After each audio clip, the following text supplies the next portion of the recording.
c'est ce moment de l'année où on fait Yule. Donc on est en Ariège comme d'habitude, ça fait plusieurs années qu'on fait ça. Et d'ailleurs si vous n'avez pas vu les autres vidéos, je vous les conseille, c'est toujours assez calme, tranquille. Cette année on est avec les troupes habituelles et plus une autre troupe qu'on verra sûrement tout à l'heure qui s'appelle Un poil d'histoire, qui fait notamment du romain et qui est venue cette année en romain. Donc c'est bien, ça change un peu. Au niveau costume, vous verrez qu'il y a 2-3 personnes qui sont pas en costume, donc je vais essayer de pas trop les filmer, mais s'ils sont dans le cadre, c'est comme ça. Hein, c'est le jeu, ma pauvre Lucette.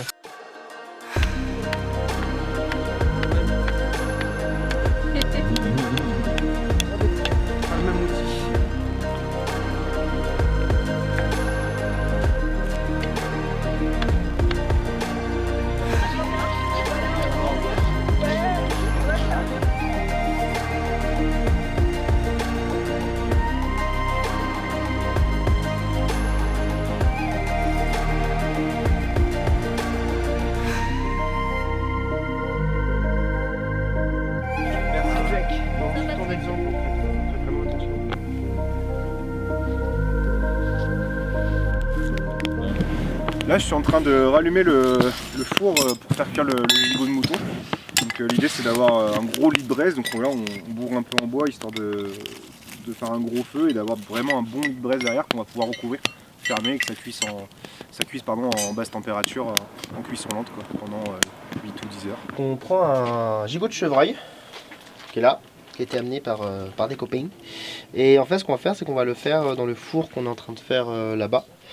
Et pour que ça soit vachement plus meilleur, comme c'est un four histo on va dire, on met du chou autour. Comme ça quand on va le mettre dans le four avec les braises et tout ça, on fait un petit sarcophage en pierre et on va le mettre dedans avec les braises par dessus et tout ça à l'étouffer. On va le faire cuire dedans. En fait il est possible qu'il y ait des petits morceaux de braise ou de ça qui tombent et du coup ça sera pas très bon. Donc du coup on met du chou autour pour protéger la viande des petites braises et des poussières qui peuvent tomber. Et aussi pour mettre un petit peu de goût. Donc voilà, donc là on a un gigot de mouton qui est dans cette configuration là. Et là je suis en train de faire le petit gigot de chevreuil. Voilà, voilà.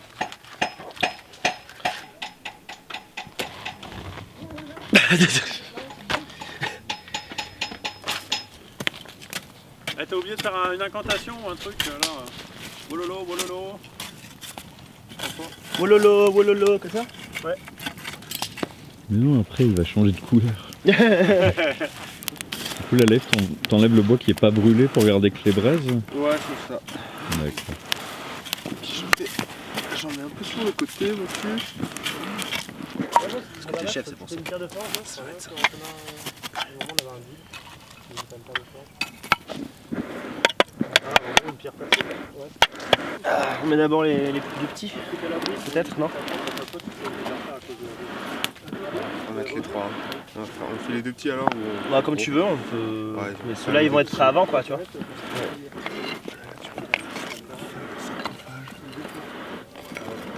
Faire des endroits aussi.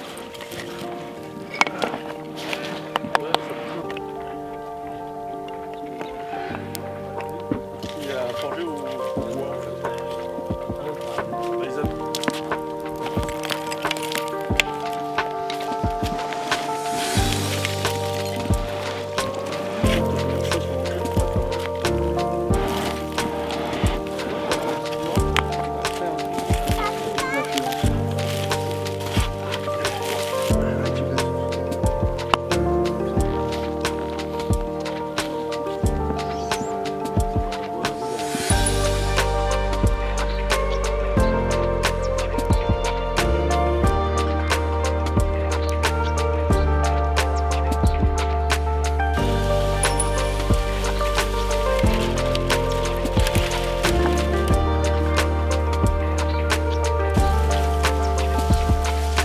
C'est le soir, on a passé une journée un peu tranquille avec de l'artisanat et des choses comme ça. Et là, on est en train de commencer à préparer le feu de Yule. Donc chaque année, on fait un grand brasier avec des troncs du coin. Là, ce sont majoritairement des trembles qui ont été abattus par une des tempêtes d'il y a 2 ans et qu'on n'a toujours pas utilisé. Parce qu'en fait, le tremble pour le feu de camp habituellement, c'est pas génial. Pour la cuisine et tout, c'est pas top. Mais pour faire un gros feu lumineux, ça fonctionne assez bien. Donc là, c'est majoritairement ce qu'on va cramer là. Et ça sera sera le soir du 21, donc dans 2 jours. Et pour ceux qui se poseraient la question, on a le droit de faire ça parce que c'est une forêt privée, et on a l'accord du propriétaire et du gestionnaire, donc pas de problème. Voici la tenue de sécurité obligatoire chez le Carolingien. Donc des jambes nues de sécurité, des mains nues, mais avec des bagues de sécurité, ainsi que des lunettes de sécurité. Voilà. Et un bonnet qui fait casque de sécurité. Voilà, c'est l'équipement personnel de sécurité du Carolingien. Bisous maman.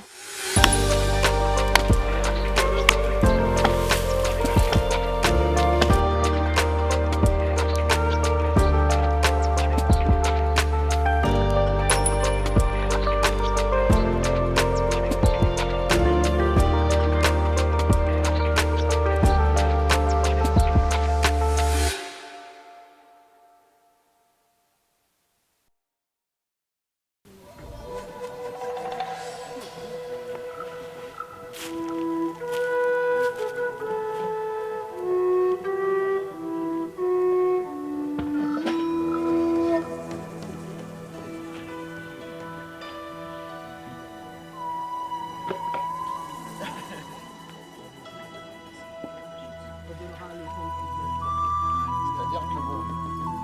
Oui, mais moi elle était déjà dans ma main en fait. Surin fait mon copain. Le surin est plus rapide que l'épée.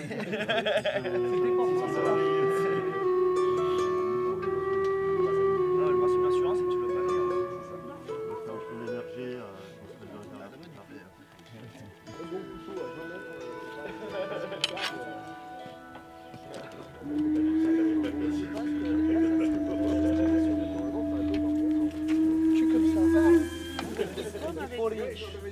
Une fois que ça va cuire, ça va éliminer.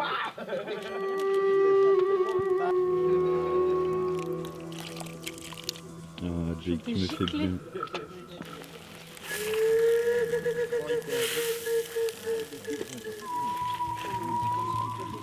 Doucement, de l'amour dans la touilleuse, s'il te plaît. Dans le montage, j'ai mis la tête à Smiley au-dessus de maman.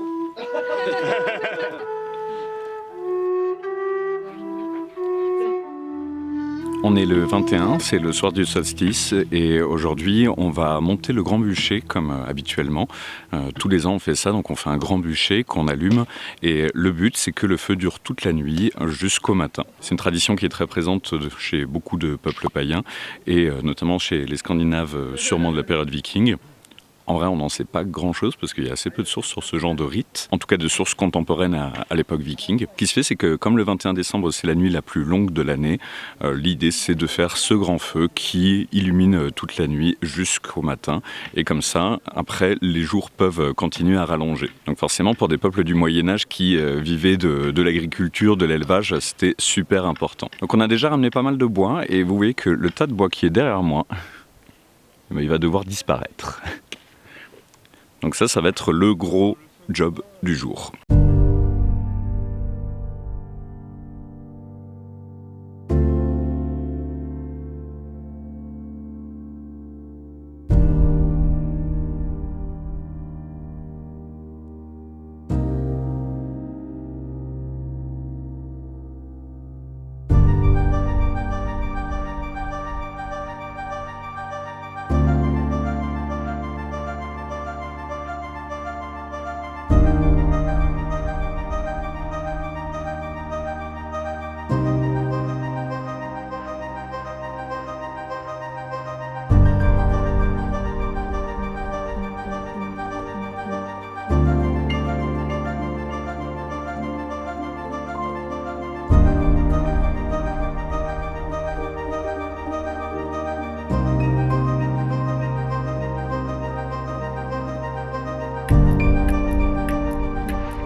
Les gars, comme chaque année. On n'est pas centré.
Ok, le feu de Yule est prêt, on a fait ça une grosse partie de la journée, donc avec la fente de bois, ramener le bois et puis installer le bûcher, ça nous a pris quand même pas mal de temps à plusieurs.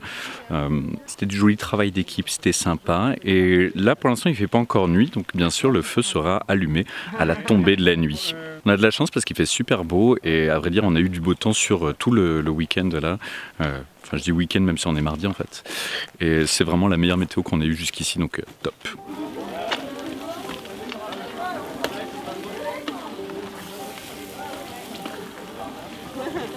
Alors Béjean, qu'est-ce que ça te fait d'être l'allumeur du feu de Yule cette année?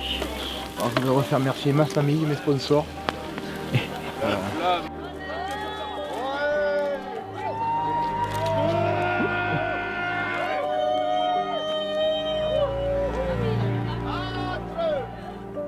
En vrai, ça va. Tu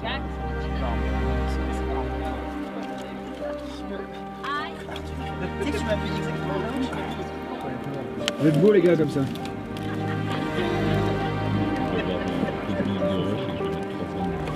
C'est moi le crachage.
C'était sûrement le meilleur feu de Yule que j'ai vécu, il a super bien brûlé, il est parti très très vite vraiment en torche avec des grosses flammes, donc c'était assez impressionnant. Là c'est le moment où on est tous en train de ranger et on va plier les affaires, donc on a passé un super moment et c'était vraiment top, mais bon, à un moment il faut retourner à la vraie civilisation. Moi ça m'a fait pas mal de bien de me poser comme ça un peu, de profiter du paysage, du calme, d'éviter d'avoir la folie des fêtes de Noël avec les gens qui commencent à avoir peur de ne pas avoir leurs cadeaux à temps et tout ça.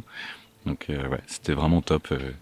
J'ai passé un super moment. J'espère que vous avez passé aussi un bon moment en regardant cette vidéo, qui est peut-être plus courte que ce que je fais habituellement sur Yule. Merci à tous ceux qui soutiennent la chaîne, donc bien sûr en s'abonnant, en commentant, ça aide toujours à remonter les vidéos dans l'algorithme de YouTube. Et bien sûr, il y a aussi le Tipeee, il y a le tirage au sort qui va s'afficher, je pense, quelque part par là. Voilà, sur le côté. Parce que pour être honnête, pour l'instant, je ne sais pas encore ce que je vais faire pour ces deux mois actuels. Voilà, merci à tous d'avoir regardé jusqu'au bout. Et sur ce, portez-vous bien et à la prochaine. Salut!